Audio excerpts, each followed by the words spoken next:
Everyone good morning. তো চলে আসে দিনটা শুরু করা যাক। কালকে আমি কোনো ভিডিও আপলোড করছি না, তার কারণ কালকে আমি আসলাম একটু বিজি আর যাইতে লাগছে আমার উদয়পুর। এই কারণে আমি কালকে কোনো ভিডিও শুট করছি না। আর উদয়পুরতে আইতে আইতে শুট করছি, বাট আমি আপলোড করার সময় পাইছি না। এই কারণে কালকে দিনটা আমি স্কিপ করে লাইছি। আর আইতে আইতে আমরা অনেকটা রাত্র হয়ে গেছে, আর অনবরত বৃষ্টি, মানে এত পরিমাণে বৃষ্টি। এই কারণে বাড়িতে আসতো না কারেন্ট। তো এই কারণে আমি ফোনে চার্জও আসলো না, ভিডিও শুট মানে এডিট করতে পারছি না। তো এই কারণে কালকে কোনো ব্লগ দিছি না। তো আজকে হচ্ছে সানডে, তো রবিবারে সকাল আমার কেমনে যায় এটা তোমরা সবাই জানো। তো চলো দেখাই তোমরা। আমার প্রত্যেকটা স্টুডেন্টই আইছে, প্রত্যেকটা স্টুডেন্ট আইছে না যদিও, মানে তারা কিছু কিছু স্টুডেন্ট মনসা পূজার ছুটি হনো কাটাইতেছে, কিছু কিছু স্টুডেন্ট মামার বাড়িতে গেছে গা, আর কিছু কিছু স্টুডেন্ট যেটি আইছে। এই দেশিকা আইছে, জয়শ্রী, পলাশ, অর্ণব, পাপিয়া, রাজ, মানে এই 6 জনই তারা আজকে আইছে। আর বাকিরা আজকে আইছে না।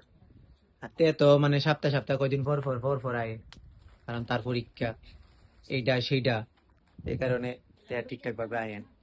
আর তারা তারার মতো করে কাজ করতেছে, এইটা দেখে খুব ভালো লাগতেছে। মানে মা দুর্গা আইতাছে, মানে আগমনী একদম আইকাল আইতাছে। সত্যি জিনিসটা একটা হাট টাচিং ব্যাপার আছে। তো চলো তারার মতো করে তারা কাজ করুক। সারাদিন কি কি করি সবটাই তোমরা কন্টিনিউ করো। এদিকে আমি এখন বাড়ির স্টুডেন্ট সব সারলাম, সাইরে আমি এখন আবারও ড্রেস চেঞ্জ করে রেডি হয়ে যেতেছি। আমি আমার বাড়ির করে মানে বাড়িতে গিয়ে যে স্টুডেন্টের করে এই স্টুডেন্টের বাড়িতে যাইতে। তো এদিকে তো বাইরে অনবরত রৌদ্র, তো এই কারণে মাথার টুপি পইরা যাইতেই লাগবে। তো চলো আমি এখন যাই, আর এর মধ্যে অনেকটা দেরি হয়ে গেছে।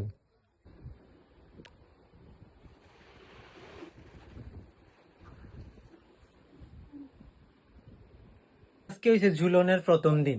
ঝুলন উৎসব এবার আমরা বাড়িতে একটু হইলে যেটা হয়েছে না, তার কারণ এই মাস থেকে আমরা বাড়িতে হয়েছে মানে ফেস্টিভ্যাল মান্থ।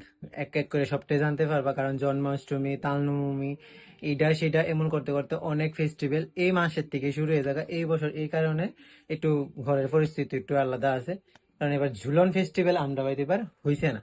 তো না হইলেও আমি এখন এদিকে ঝুলন খুবই সুন্দর করে সাজাই লাইছি। এবার আমারও প্ল্যান আসতো, দিবাইরও প্ল্যান আসতো যে আমরা হইতে পারে ঝুলন করুম। তো যাই হোক হইছে না।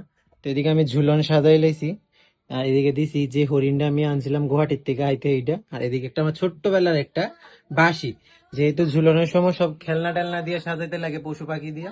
তো আমার কাছে বেশি কিছু নাই, আমি ওখানে ইটি দিয়ে আমি সাজাইছি। আর এদিক দিয়ে আমার সব গোপাল সোনারা আছে, আর আমি যখন লাড্ডু আর মিষ্টি দিয়ে পুজো দিলাইছি, যেটা আমরা বাড়ির রেগুলার প্রসাদ ঠাকুর করেন। তো এদিক দিয়ে আছে গুরুদেবের আসন। আর আজকে পূজা দিতে অনেকটাই দেরি হয়ে গেছে, তার কারণ আজকে যে সানডে আর আমার আসলে স্টুডেন্ট। আর মা আজকে রান্না করে অনেক কাজ করছে, এই কারণে মা সকাল সকাল ঠাকুর করে ঢুকতে পারছে না। তো চলো এদিক দিয়ে আমি অক্ষণে ঠাকুর পূজা দিলাইছি, আর এখন ঠাকুর রে ঝুলনে বসায় একটু দূর ঝুলামু সবাই মিল্লা। সবাই মিল্লা বলতে সবাই, আমি বা মা বাবা ওখানে কেউ একজন ঝুলামু, সবাই যদি নাই কিছু করার নাই, আমরা কেউ না কেউ একজন তো ঝুলাইতে লাগবে, ঝুলামু। তো এমন করতে করতে মানে এই 7 দিন এইভাবেই থাকবো। 7 দিন বলতে কি 28 তারিখ পর্যন্ত ঝুলন। আর যেহেতু আমরা বাড়ির গোপাল সোনারা মানে অনেকজন, তো আর দুলনাটা হয়েছে এই এতটুক, তো একদিন একজন একজন করে সেটি ঝুলবো, কারণ সবাই তো আর একসাথে বইয়া ঝুলনের মানে জায়গা নাই, কারণ দুলনাটা যেহেতু ছোট্ট। তো একদিন একদিন একদিন করেই সেরি সবাই একজন একজন করে ঝুলবো। তো চলো আমরা ওখানে একটু ঝুলাই। দুলনার মধ্যে একজন বয়ে গেছে, আর এদিক দিয়ে ভাগ্নের মতো নাই বলছে তারা ঝুলাই। তো একটু দেখাস না শোনো তোর ফেসটা। তো তিনি আমরা বাড়ির একদম ছোট্ট সদস্য হইলো, তিনি কিন্তু সবাই আমরা বাড়ির বড় সদস্য, তার কারণ তিনি হচ্ছে আমরা বাড়ির প্রথম গোপাল, যেটা আমার দিদা প্রথম যখন মানে ভ্রমণে যায় তখন এটা আমার লিগে আনছিল। তো সেম এমন দিনে আনছিল, কমু কি কি দিনে আনছিল অন্য একটা ভিডিওতে। তো যাই হোক তিনি আমরা বাড়িতে এখন ঝুলতেছে, এটা ঝুলাইতেছে। তারপর মা আইবো আশা করি, না রে দিদা আইবো নি নমকর বলছে মা ঠাকুর রে ঝুলাইতো। মাও ঝুলাই লাইতেছে উলুদু। তো এদিকে ভাগ্নে আর মা গোপাল ঠাকুরকে ঝুলানোর পর তখন আমার পালা আসলো, তখন আমিও গোপাল ঠাকুরকে ঝুলাই নিলাম। আমরা এখন বয়ে গেছি ভাত খাইতে, বাবা আর অন্য খেয়ে এসেছে, এখন আমি আর মা বাহিয়ে আছি। ঠিক আছে মা একদা আছে, আমি আজকে আমরা বাড়িতে মেনু আছে মনে হয় অনেক কিছু, তার কারণ আমি কলা ভাজা খাই না। আছে ডিম, আছে এদিকে দেখো মা মেটে ভাজা, আছে মাংস, আছে ডাল, আর এদিকে মাছ দিয়ে মিষ্টি কুমড়া দিয়া, ইসা মাছ আর মিষ্টি কুমড়া দিয়া তরকারি, ঝিঙা দিয়া শুটকি দিয়া, আছে ঝিঙা দিয়া শুটকি দিয়া। বাহ ঠান্ডা হয়ে যাচ্ছে, অনেক কিছু আছে।